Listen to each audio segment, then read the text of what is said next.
প্ৰধানমন্ত্ৰী নৰেন্দ্ৰ মোদীৰ সপোনৰ প্ৰকল্পক ধোঁৱাচাঙত তুলিলে মন্ত্ৰী অশোক সিংহল নেতৃত্বাধীন জলসিঞ্চন বিভাগে। ৰাজ্যত খেতিৰ ভৰপক সময়ত পথাৰত নাই পানী যোগানৰ ব্যৱস্থা।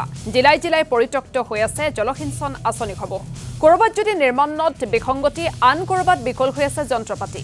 কোনো স্থানত নদীৰ পৰা পানী উত্তোলনৰ বাবে স্থাপন কৰা স্লুইচ গেটৰ বিসংগতিৰ বাবে কৃষক লাভৱান হোৱাৰ পৰিৱৰ্তে লোকচানৰহে সন্মুখীন হৈছে, যাৰ পৰিণতিত এতিয়া হাহাকাৰ কৰিবলগীয়া হৈছে হাজাৰ হাজাৰ কৃষকে। জলসিঞ্চন আঁচনিৰ দ্বাৰা পানী যোগান ধৰিব নোৱাৰাত বৰষুণৰ অপেক্ষাতে থাকিবলগীয়া হৈছে কৃষকসকলে। কৃষিভূমিত পানী যোগানৰ বাবে কোটি কোটি টকা ব্যয় কৰি নিৰ্মাণ কৰা প্ৰকল্পসমূহত এতিয়া অচল অৱস্থা। ব্যাগুম বিভাগটোৱে পানীত পেলাইছে দৰিদ্ৰ জনতাৰ কোটি কোটি টকা। আৰু এই সন্দৰ্ভত ওদালগুৰিত কেনেধৰণৰ পৰিৱেশ, ওদালগুৰিত পানী যোগান আঁচনিৰ নামত প্ৰকৃততে কি চলিছে, এই সন্দৰ্ভত আমাক সবিশেষ জনাব মুছাদ্দিক হুছেইনে। ৰাজপাট জলসিঞ্চন বিভাগৰ বগাহাতীত পৰিণত হোৱা জলসিঞ্চন বিভাগৰ এটা আঁচনিয়ে এতিয়া এটা অঞ্চললৈ কঢ়িয়াই আনিছে অমানিশা। সামগ্ৰিকভাৱে এই দৃশ্যসমূহ দেখুৱাই আছে ভিডিঅ' জাৰ্নেলিষ্ট বাবুৰিয়ানে। এই দৃশ্যসমূহ নিশ্চয় অনুভৱ কৰিব পাৰিছে যে এই আচলতে যিটো ইয়াত বান্ধ নিৰ্মাণ কৰা হৈছিল বা যিটো গেটেড স্পিল ৱাৰ্ড বুলি পেলাই যিটো আচলতে ইয়াত স্কিম কৰা হৈছিল, এই স্কিমটো চৰকাৰৰ এক বিশেষকৈ জলসিঞ্চন বিভাগৰ এটা বগাহাতীত পৰিণত হোৱা এটা আঁচনি। এই আঁচনিটোৰ এই যি আচলতে নলা, এই নলাটো আচলতে ধনচিৰি ডিভিজনৰ সেই সময়ত ধনচিৰি ডিভিজনৰ B3M কেনেলটো ইয়াত পৰি এনেধৰণে আচলতে মানুহক জলসিঞ্চনৰ যোগান ধৰাৰ কাৰণে ব্যৱস্থা গ্ৰহণ কৰা হৈছিল। প্ৰথম অৱস্থাত 2013 চনত প্ৰায় 1,50,00,000 টকাৰ ইয়াত অনুমোদনেৰে এই কাম আৰম্ভ কৰা হৈছিল শেহতীয়াভাৱে, কিন্তু ইয়াত প্ৰায় ৰিভাইজ কৰি প্ৰায় 30তকৈও অধিক টকা ইতিমধ্যে ইয়াত ব্যয় কৰা হ'ল, কিন্তু আজি পৰ্যন্ত কোনো ধৰণৰ জলসিঞ্চনৰ ব্যৱস্থা নহ'ল।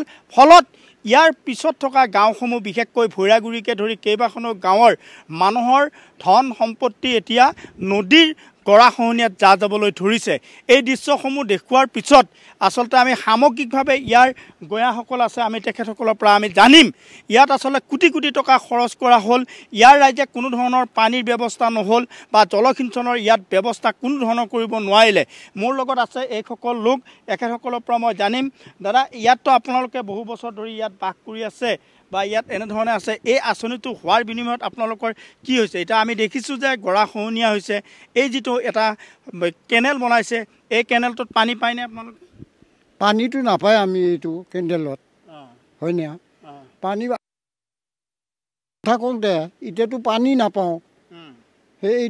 এই দলংখন হোৱাৰ পৰা নাই দেখোন পানী আমাৰ পথাৰত, পানী নাই। আৰু উল্টাকেহে পথাৰৰ পানী আহে ইয়াত, বান্ধত উঠিলে পথাৰৰ পানী আহে, কিন্তু নদীৰ পানী নাযায়। নদীত পৰে হয়। আৰু কেইবাখিনি জাগাও আমাৰ বহুত ক্ষতি হৈছে। কিমান গৰাখহনীয়া হৈছে? বহুত হৈছে এইবিলাক আপোনালোকে দেখি চাওক। গ'লে আৰু ওপৰৰ চাইডতো আমাৰ একদম যিটো মাথাউৰি হ'বলগীয়া আছিলে, কিন্তু সেইটোও মাথাউৰি নহ'ল। এচুচ গেটৰ ওপৰৰ ফালে যিখিনি মাথাউৰি হ'বলগীয়া আছিলে সেইখিনিও নকৰিলে ঠিকাদাৰে। এইবিলাক চব আধৰুৱা হৈ থাকিলে।